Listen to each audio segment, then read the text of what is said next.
I want to welcome you to week 2 of the series, Real Life Survivors. In the Bible, we find all kinds of survivor stories.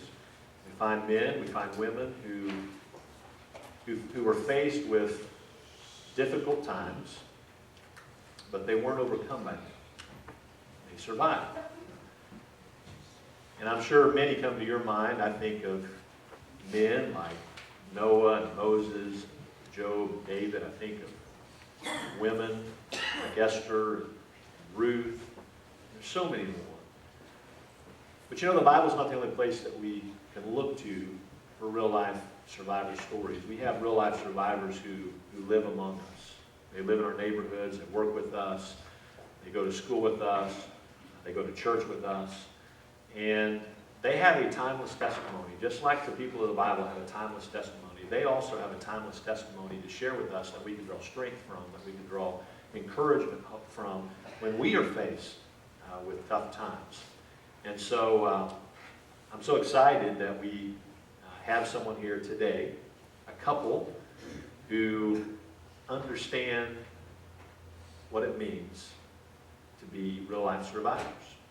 Now, the verse that I want you to always remember throughout this series is Romans 8:37, which says, "In all these things, we are more than conquerors through Him who loved us." It doesn't matter what we face in this life. We're super conquerors through Jesus Christ. We are survivors.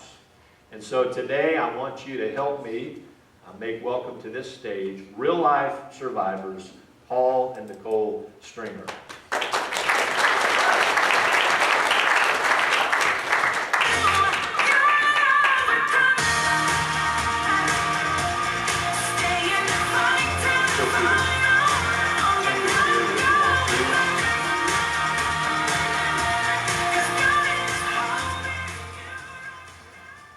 Welcome. Good to have you.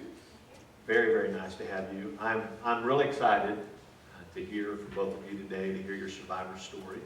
I know bits and pieces, but I know that there's so much more that you're going to fill in today for me and everyone that's here today. Before we start talking about your survivor story, I thought it might be nice just to get a little bit more acquainted. So if you don't mind, kind of sharing some things with us, where you're from, if you have any children, things you like to do, kind of hobbies, and then we'll get to your survivor story. So I don't know who wants to start. Ladies first? Okay, you're going to get to go first. Sure. My name's Paul. I grew up in, there we go. My name's Paul, and I grew up in Marionville, small town outside of town here, about 25 miles. And was raised there with a fairly large family in a small town. And had some family who lived here in Springfield as well. Graduated school there, and continued to work in different industries, machine shops, computer stuff. And I have a couple daughters, older, 17 and 13. They both still go to school in Marionville. We actually went to school with Travis. So if you guys ever want to hear some stories, we have some great stuff. Can you cut their microphones? And just kind of, I'm a self-proclaimed computer geek. I really like technology in all its different forms. It's a great thing. I was blessed to be a young kid with a computer in my room when I was about 12 years old, which back then wasn't that common. So that's what I'm into now, besides trying to live for God as much as I possibly can, and doing that on a day-to-day basis, and have a great church family to do that with, and a great companion to do it with.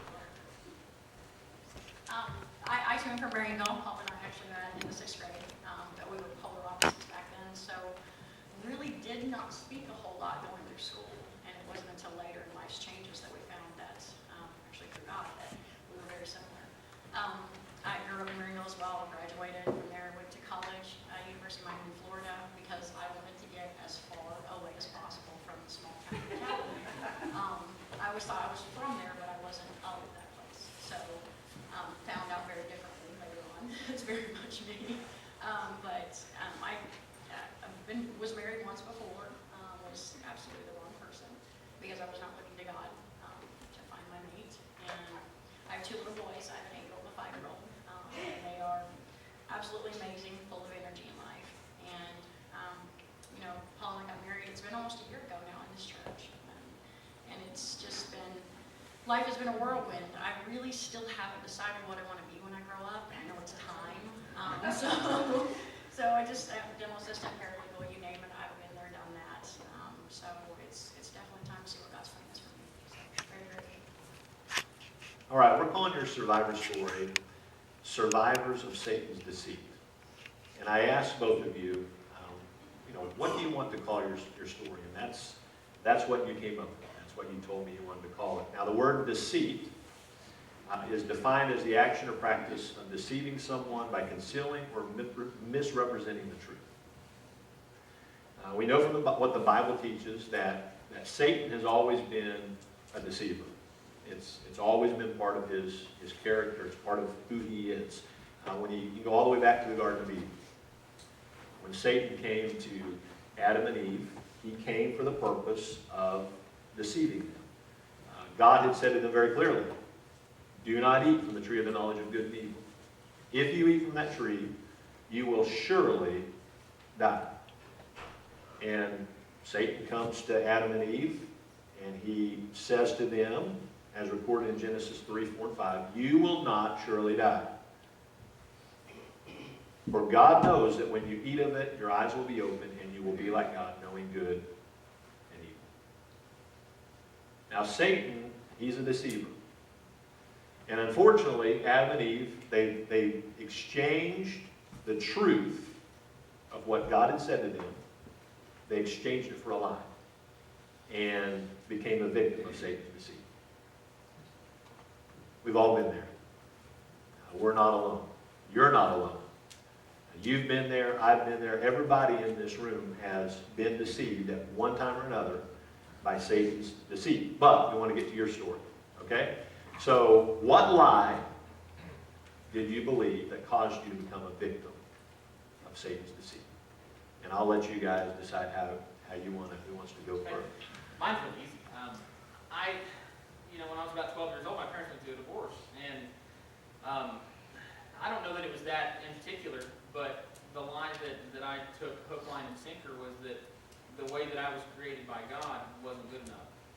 That the person that I was, the man that I was, in and of itself, taking everything away and just leaving me, wasn't enough for me to be happy. It wasn't enough for me to be complete or whole. And at the time, at that age, I knew that there was something missing, and I had, been raised in a church, a different type of church, raised in a Lutheran church, where you're more pointed at God, not led to God. So it was a little bit different, but just not feeling like I was it, like I was not enough by myself. Okay. Mine's similar but different. Anything when I was younger that I attempted, I not only mastered but I excelled at. And instead of looking to God and thanking Him for the ability I possessed, I thought, man, I'm great. I can do this. And I thought I was too good. I was too good that I couldn't succumb to addiction. This wasn't going to happen to me. Something like jail or prison. No way would that ever happen to me. I'm educated. There's no way. So in a way, I thought I was too good, but in the same aspect inside, I had all these demons that kept telling me, you're not good enough. So everything I tried, I had to be the best at, but yet I still sat there feeling empty. In a room full of people, I felt completely alone. So that's, pretty much, I was good, but on the inside, not really. So it was a kind of a facade. Absolutely. I was master of that. And we've talked a lot about that here, about how we all wear masks. We ask people, how you doing? And most of the time, what do we say? Fine. Good. Doing good. And out here, we seem to be fine. But in here, we're really not. Right. And so, that's kind of what you're saying. Absolutely. You were a master at wearing the mask. Because through high school, I was very happy, outgoing, positive. Nobody had any clue what was really going on inside me. And that's the way I thought I had to be. You didn't, that was you did not reveal how you really feel. I did it through poetry, which my mom later found was terrified by, but that's because, like you mentioned, we went to school together. Right. So I saw you every day. I had no idea Nobody did. what was going on inside of you. Paul, kind of back to what you mentioned, Satan really deceived you into believing that your identity was not good enough, that you had to look somewhere else, or apart from who God made you to be, it wasn't sufficient. Now we're gonna kind of get what you turn to in order to try to build that identity. But I want to kind of, before we get to that, I kind of want to go to how your life was like. What kind of life did you have before you were deceived by Satan? How would you kind of describe your life? I mean, for me, it was great. I thought I had the world by the tail. Thought that nothing was going to stop me. And there again, I think that was yet another lie. Because on the surface, it seemed I was smoothing along, sailing along smoothly. Sorry, but I had no clue the fall I was preparing to take, because I was dependent upon myself, and I think a lot of us know that just doesn't work. So on the surface, it seemed like I had the picturesque life. Great scholarship to college. Was awesome at everything I tried, but I was so empty inside. Like I said, on the surface, Paul had no idea, nobody around me knew, that I was literally miserable. She played a mean trombone. She did. Yeah. And that's one of the things I know that you excelled at in high school. You excelled at a lot of things, but I still remember I remember the trombone. Yes, I do. What about you, Paul? Mine started so early, 13, 14, with swallowing that lie, that I remember a lot before that, and I was a happy kid. Back then, the lie of me not being enough was covered up because I always had parents or brothers or sisters around me that lifted me up and helped take care of me and were there for me all the time. And right about that same time, whenever I bought into that lie, was when my family kind of split. So much of that disappeared altogether. But before that, yeah, I was a very happy kid. I was not quite as good at hiding my mess as Nicole was. So I didn't fly under the radar quite like she did. It was a little easier to see. And both of you were what I consider to be very smart. You had the knowledge. Both of you. I think both of you excelled in high school, best I remember. It's been a few years ago. You'll go with that. You're not going to tell me any different, are you? And so, again, both of you appear to have it all together, on the outside. Now, let's kind of talk about what ended up happening. Okay, now we want to start with you or you. Mine was, whenever I first bought into the line and was, I felt like I was kind of on my own, looking for a place to land. I still had family, but there was issues there, and I didn't feel comfortable. And I did start looking towards God in the very beginning. Was actually saved when I was about 13 years old. Actually out on an old country farm road with Travis's dad, me and him driving around in his car, talking to me. We stopped on the side of the road and prayed together. And I started attending Ed's church, and it wasn't very long, probably about 13 years old. And you guys know, if you haven't been there already, you guys will get there soon. Most of us have already been there. Junior high is a pretty influential time in your life. And it's easy, looking back, to let the wrong people in your lives and influence you.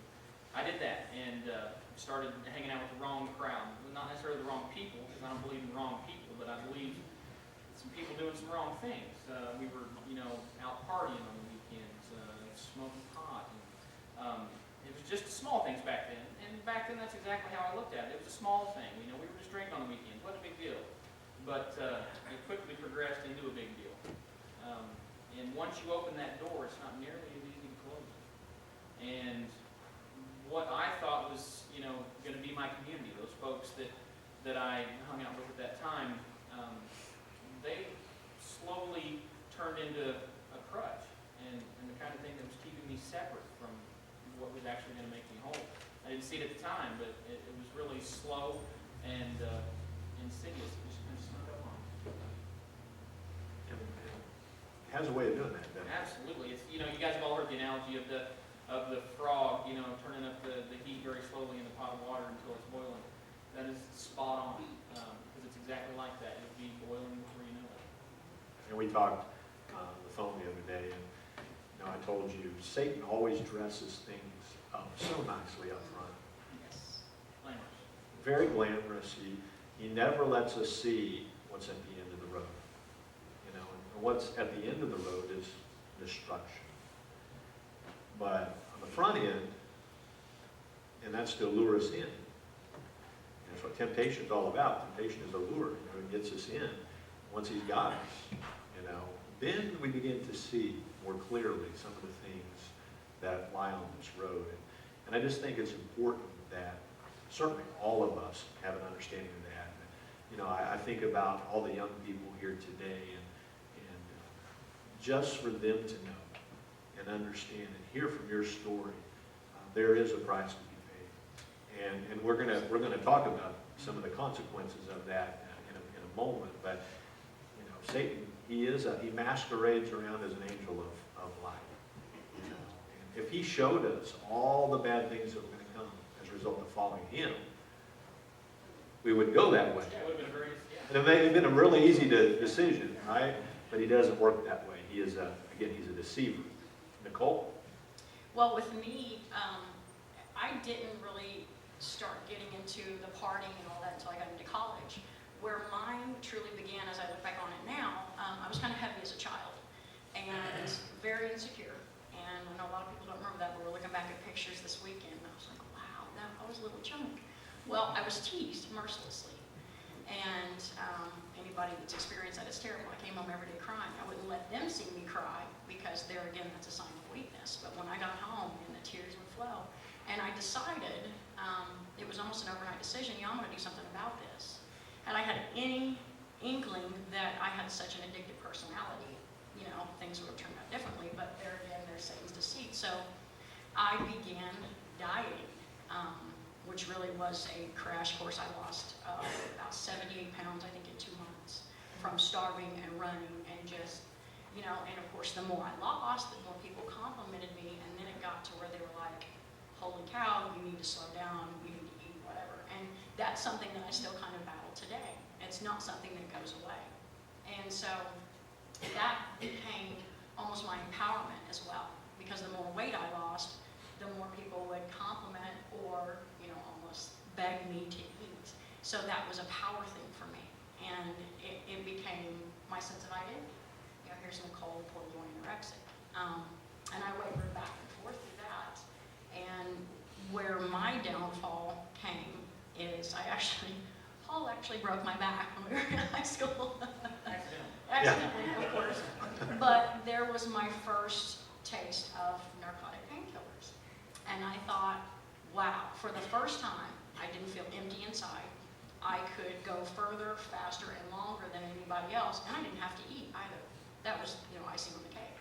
So that's where the beginning of the end started for me. And how old were you? What grade I was 17. when you went on your crash course diet? Oh, I was 14. Yeah. It was the summer before my freshman year. And I vaguely remember that because it was a drastic, Very very drastic change. And I was talking with Melissa about it the other night. I said, I vaguely remember that. And I know people were talking about it. Oh, yes. Obviously, small town America, we know how people talk anyway. But I remember people, and of course everybody has their thinking of what's going on. Oh, it was terrible. There was a rumor going around that I had AIDS. That was the worst one. Yeah, that was the worst. And so, shame on me, but shame on I wasn't there to help intervene either. And I think back to high school, and I think about some of the things. Hindsight's always 20/20. You wish you would have done Oh, things, absolutely. and you wish you would have stepped in and either befriended you more. We were never hostile toward one another, but Marionville, as all small schools, had their groups, and they were all labeled. You had athletes, you had skaters, you had, whatever, the smart people. I didn't make that group, but, and everybody kind of kept to themselves, it just seemed like, we would speak, we saw one another, we were cordial, Right. but everybody just kind of had their own little group, and I'm sure that's true in any school, Oh, I'm sure.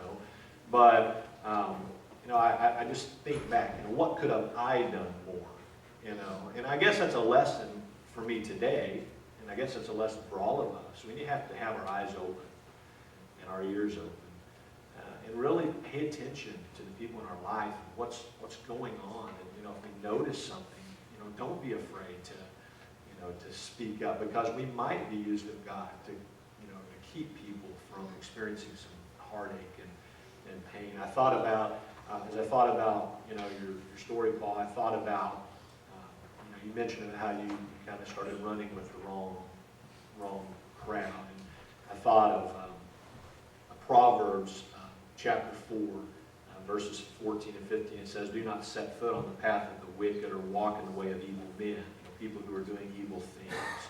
"Avoid it. Do not travel on it. Turn from it and go on your way." And there's so much wisdom in that, isn't there? And then on Proverbs, in Proverbs chapter 12, verse 26, it says, "A righteous man is cautious in friendship. Choose your friends wisely." Yeah, a righteous man is cautious in friendship, but the way of the wicked leads them astray. I think about how important it is that we surround ourselves with the right community of people.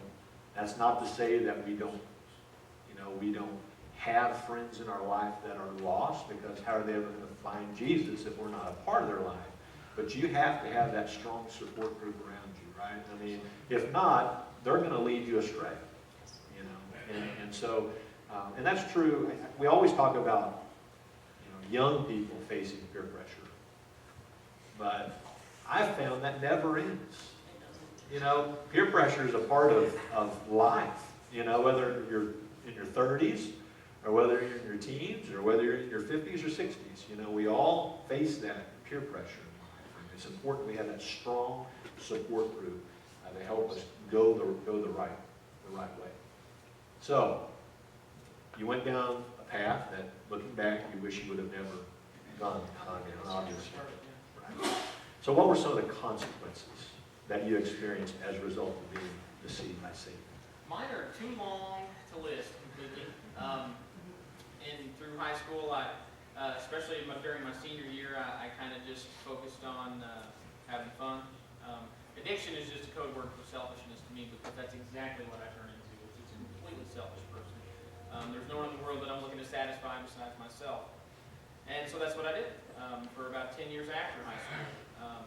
Got married, had my children, and continued to just almost play a game where it would be, how long could I fool the doctors, or how long could I fool my boss, how long could I continue to keep life going, paying the bills, and still taking painkillers on a daily basis, still playing all those games out there that for some reason I got excitement out of. And so eventually, as mostly of those stories end, I ended up breaking the law a lot.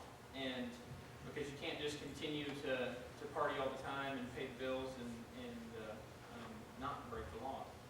So I ended up really taking my family down to a horrible path.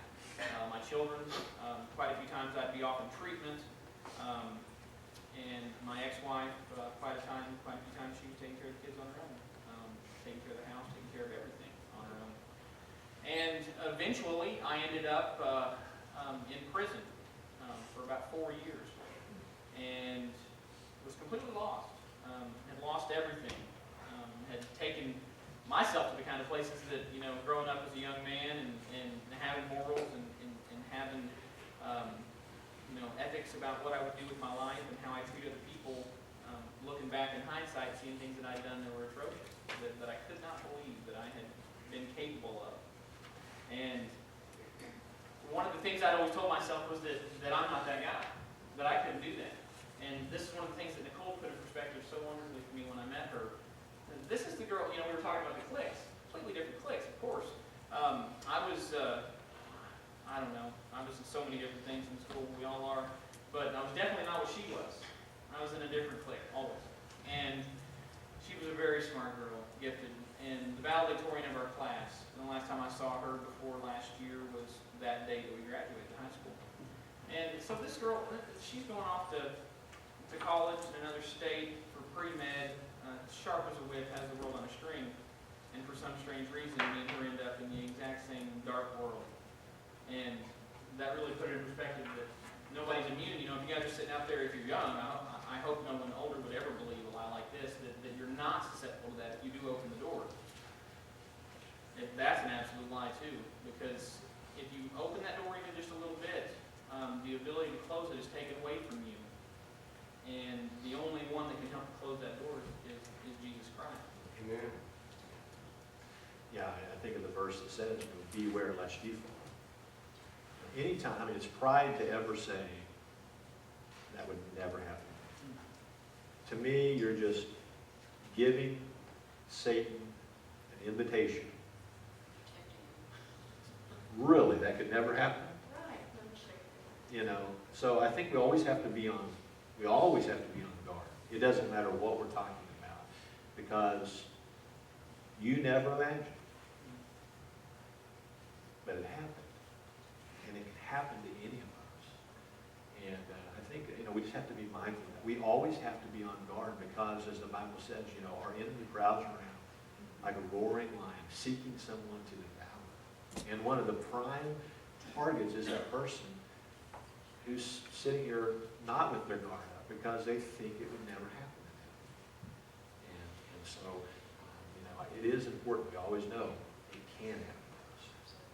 So what were some of the consequences for you? Well, that's, paramount for me as well. That's exactly the lie I believed. There's no way this is ever going to happen to me. I have too much going for me. But this is probably where I'm going to start to tear up because, the consequences are, are just, they're countless. I was going to become a doctor, and that went down the drain. They don't look at felons too highly when it comes to that field of expertise. The worst was losing both of my sons. My mother is now raising them. My oldest does not know me because I chose drugs over him.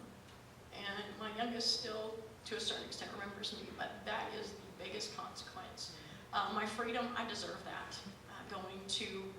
I can't tell you how many months and years I spent in county jails. And I was given so many opportunities to get it right. And I just refused. I was like, I don't have a problem. You guys are talking about somebody else. You're talking about the junkie that's laying there in the gutter that's homeless. I have a good job, I have a car, I have a place to live. I don't have a problem.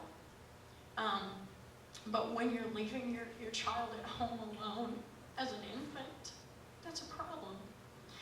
And, I went to prison not once, but 4 times. Was on supervision for 14 years. And it's just, so much of my life has been taken. My 20s completely were taken as a result of addiction. It's just, like Paul said, that was not me. That was not the person I was going to be. God had so much more He wanted for me, but I chose a different path. And like Paul said, it's so selfish. You don't care about your mom sitting at home crying, wondering if she's going to get a phone call that you're not alive anymore because of your choices. You don't care about relatives or your children at the time until you're sitting in that jail cell and you're stone cold sober and you're like, what have I done? Only to forget it when you're released again. The consequences are, there's a mountain of them. Terrible. Sin always has a consequence, doesn't it? Yeah, it does. And you obviously both had aha moments.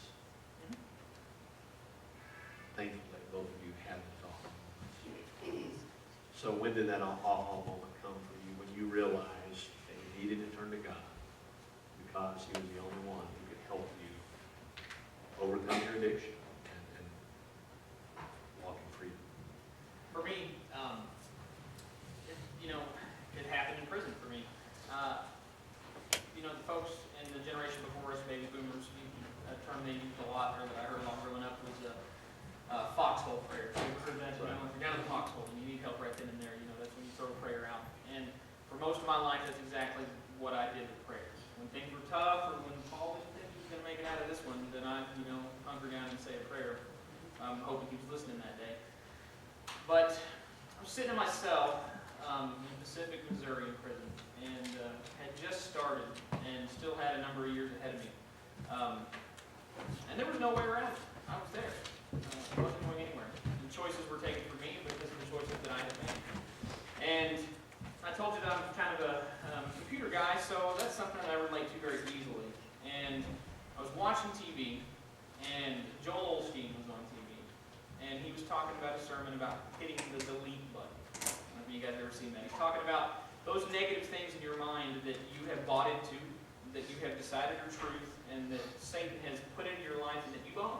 The kind of things that, that you're not good enough, or that you never can be those things, that you can't beat this addiction, that you won't ever find the love of your life, that you won't ever have all those things that God has promised us in that book that's in front of all of us right now. You have to delete those things out of your mind. You have to hit the delete button on them and decide to not continue to just cultivate those in your mind. And that's exactly what I was doing. I was cultivating all those thoughts. I bought into them, I believed them, I owned them, and was just kind of wallowing in that belief that, this was what I had. This was my lot in life. And so I decided on that day that that's what I need to do, to start following Him, and I've been doing my very best to do that every day. Our actions always follow our thinking. Always. And, that's why the Bible talks about being transformed by the renewing of our minds. And the Word of God. That's why it's so important that we replace those thoughts with the very thoughts of God that we find in the Bible. And, it's only as we allow our thinking to be transformed, allow our minds to be renewed by the Word of God, that our actions are going to change. I mean, the reason that you all are sitting here today and no longer sitting in prison is because you began to allow your minds to be transformed by the renewing. Your minds to be renewed by the Word of God.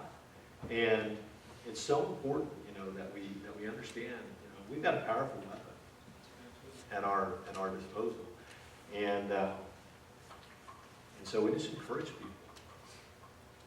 If we're ever going to have a change in our life, if there's something that you don't like in your life right now that is sinful, that is not right, there's hope.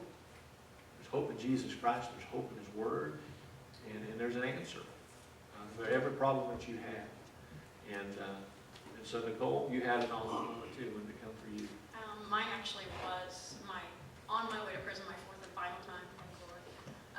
I was in Taney County Jail, and they would have church groups come in about twice a week. And initially, I was absolutely angry that they were there. How dare you come into my place and bother me with that nonsense? Because I'd always believed that there was a God. I believed that Jesus died on the cross. But He was my emergency God. When Nicole got into a bad spot, kind of like Paul said in the foxhole prayer, that was my emergency God. But I knew Him no other way. I'd been to Sunday school, read prayers and things like that, or read verses, not prayers. But that was it. I only went to Him when I was in a bad spot. And I remember going into my cell and shutting the door and just being angry and trying to do everything I could to block out, the scriptures they were reading and the songs they were singing, and until I couldn't block it out anymore. And I kind of started listening. I didn't go out into the day room, but I stayed in my cell and I would listen to their scriptures. And they spoke of a different God than I had ever known. One that was forgiving and loving, and that no matter what I did, He was always there for me. I could turn my back 1,000 times, yet He was always there, open arms, as long as I would go back to Him. And so I will never forget this night. because I was mad. I just thought, how could you create me to be this weak, pathetic human being that I can't get my life right? I can't stop putting drugs in my mouth. And so I had it out with God that night. I really did. I mean, screamed as loud as I could without getting in trouble in a jail cell, and argued and, cursed him. And, thank goodness I had one of the people from church tell me, it's okay, honey, he can take it.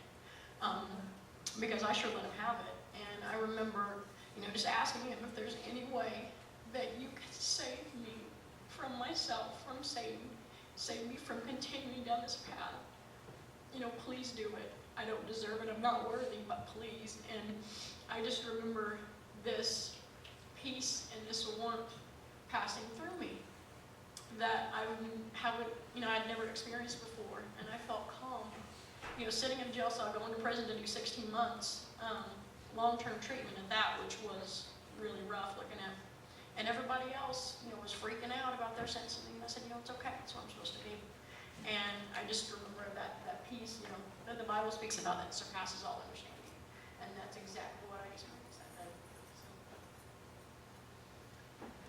Well, once you turned to God, your life began to turn around for good.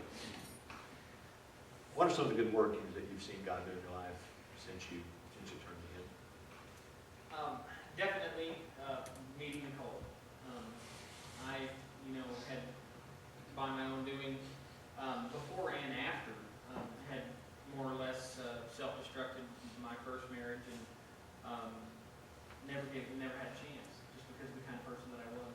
And I believe now, there was a lot of reasons I didn't have a chance, but I was convinced that I was the unlovable kind of guy, that I didn't deserve that kind of commitment from anyone. And especially not from the valedictorian that I used to go to school with. And changing my life and chasing after God and trying to figure out what He wanted for me to do and what I needed to be doing for Him and not for myself. It changed so many things. And Nicole and I have spoken about this. We re-met and started talking. And the first time we saw each other, we went to church together. And had either one of us not made that decision to change our lives and start following God, we wouldn't have even hardly been able to talk to each other, because that had been such a fundamental change in our lives. Had Nicole told me, no, I'm sorry, Paul, I'm not into the God thing, but we can go out and have a couple drinks, I would have had to pass. And she would have too, given, the similar situation. So, and, there's a lot of great things. I've got, all kinds of wonderful things that I can do with my family now that I never did before. They actually want to have me around a little bit. So that's refreshing. And that's something that I'm going to continue to do. There's so many blessings, and I know there's so many more. And one of the greatest things is able to come up here and do something like this today. I think about the young children in the back of the church, and I remember sitting back at churches at this age, and I probably would have laughed and giggled and paid little attention too. But today I wish I had, paid attention. It would have been just... My story pretty much mirrors Paul's. Without a doubt, the best thing has been meeting him, and not just having a marriage, but a marriage with God right in the center of it. That's what I always wanted. It's not just me, Paul and I, but it's Paul, God, and I. God, Paul, and I should have been first. Still not good at that. And like Paul said, had it been anything other than, based upon church when we first re-met is what we call it, it would have worked out. And I actually I invited him to church as a ploy. Actually, I was going to church every Sunday, but I thought, well, here's a test, because if he's the kind of guy that I want to be around, he's going to go to church with me. So, and he passed it, thank goodness. I would have went wherever. But, and sadly enough, through my addiction, I have lost most of my family. There comes a point, sadly, that they decide, I can't allow you to hurt me anymore. So my mom and I don't speak a whole lot. My dad, not at all. My brother and sister, not at all. And that's one thing I can encourage people that have family members that are struggling with addiction. Don't give up on them. don't allow them to hurt you or don't enable them, but don't give up. Because it's that very moment you get up, they might give up, and they might get it right. And that's when they need you the most. I can't stress that enough, because I miss my family. But through Paul, and mainly God, his mother took me in as though, from the first day I met her, as though I was her own. And her husband, actually, Harry, which is Paul's stepdad, I call him, he's mine, walk me down the aisle, Dad, because at the last second, he got picked to walk me down the aisle, so, surprise. And then, Paul's sister, same thing. She said, I don't know what it is about you, but God tells me that I have to take care of you and never give up on you. And it has just been absolutely amazing. And I know that as long as I continue to keep my eyes on him, I truly believe in my heart those relationships can be restored eventually. So, I'm counting on that. That's what I think. We'll make that a matter of prayer. You have restoration of your family. Well, we're going to kind of start bringing this to a close. But both of you know what it's like to experience the bondage of addiction. Yours happen to be prescription drug. There's all kinds of addictions that people are bound to. What word of encouragement would you give to those who are struggling with any kind of addiction? I would say that you don't ever have to believe, unless you choose to believe, that you're not good enough, or that you deserve anything less than God's blessings in your life. What you put into life a lot of times is what you get out of it, but there may be bad things that come against you, and there's bad things that come against all of us. Things that we don't feel like we deserve, or things that we don't believe that we need in our lives. But God does have a plan, and there's so many times in my life that I haven't seen it, and I know that you folks have been the same way. All of us go through those things, but if we truly stay with Him, no matter where that path leads, it's going to be the right path. And I fought that path so much in my life, but addiction is a thing that you can defeat, and you absolutely cannot defeat it on your own. You definitely have to have Jesus Christ in your life. It helps so much to have a family that will support you and be there for you. Addiction, like you said, takes forms in many different ways. Pornography, drinking. There's just so many different ways. And if anyone out there thinks that the deceit of addiction is very confusing, unless you've done very much studying on it, a lot of folks believe it's just a choice. You make a decision every day to get up and get high, or you make a decision to get up every day and drink. And on some level you do, and maybe in the beginning you make a decision to do that every day. But slowly that decision is taken from you, and you are in the hold of that, whatever that addiction is, and it owns you, and not the other way around. But you can defeat it. You can have victory from it through Jesus Christ, and that's the only way that you can have victory from it. Anything else you would add, Nicole? Just one important thing that I think people who are struggling or know people that are, encourage them. It doesn't mean you're a bad person. It does not mean that you are morally deficient or defective, or that you're broken and can't be fixed. Because, Jesus is the great healer, and it doesn't matter what comes against you. If you go to Him, He can fix it. But don't think that, you're too far gone, or that you can't be fixed. I was terminally unique. I thought, that Bible stuff is great for everybody else, but it doesn't apply to me. I'm too far gone. I'm too low down. He doesn't want somebody like me. So don't feel like all is lost and that you can't be safe, because I'm telling you, I've been through some pretty dark times and down some dark roads, things I never thought I would do, and yet He saved me. So don't, like Paul said, don't give up. It's not over until you stop breathing. And God still wants you here, and He's not going to let that happen. I know that from experience. So. Amen. Well, I may have to bring you back someday down the road, because there's so many more questions that I would like to ask you. And just think you have so much more that you can share with us that would be helpful to us. I want to thank you.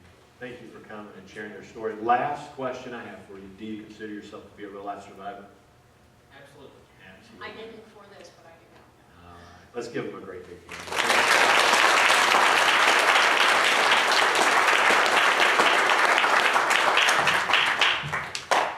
Well, as we prepare for our time of invitation, there's so much more we could talk about.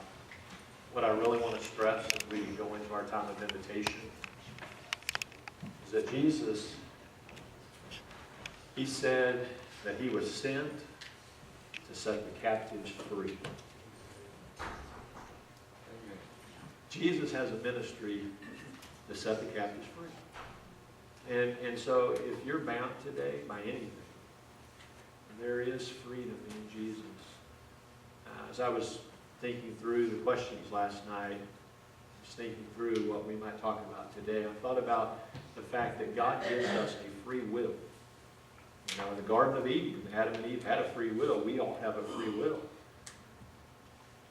And it's only as we surrender our free will to God that we can truly experience freedom. So many times we think freedom comes by holding on to our will. But freedom, true freedom, comes when we give our will to God. That's when freedom comes. And so today I want to encourage you, surrender your all to Jesus Christ today. You will find freedom when you do that. Every head bowed, every eye closed, nobody looking around. Jesus is here to meet you. He's the loving Father that has his arms stretched out wide. It doesn't matter how far you've run away. It doesn't matter how low you have gotten. Jesus is waiting for you. He will never turn his back on you. Would you come to him today? If you've never made that first step, trusted Jesus Christ as your Savior, I invite you to make that decision. There's grace, there's mercy, there's forgiveness, there's love to be found in Jesus like no other. Jesus, thank you that you came to set the captives free. I pray that we would run to you today, and that we would surrender our will so that we can truly experience freedom. Thank you for what you have done in Paul and Nicole's life. They are a testimony to all of us what you can do in any life that turns to you. So today, may we look to you and you alone as our source. May you be glorified. Pray this in the precious name and the powerful name of Jesus. Amen. If you'll stand as we sing.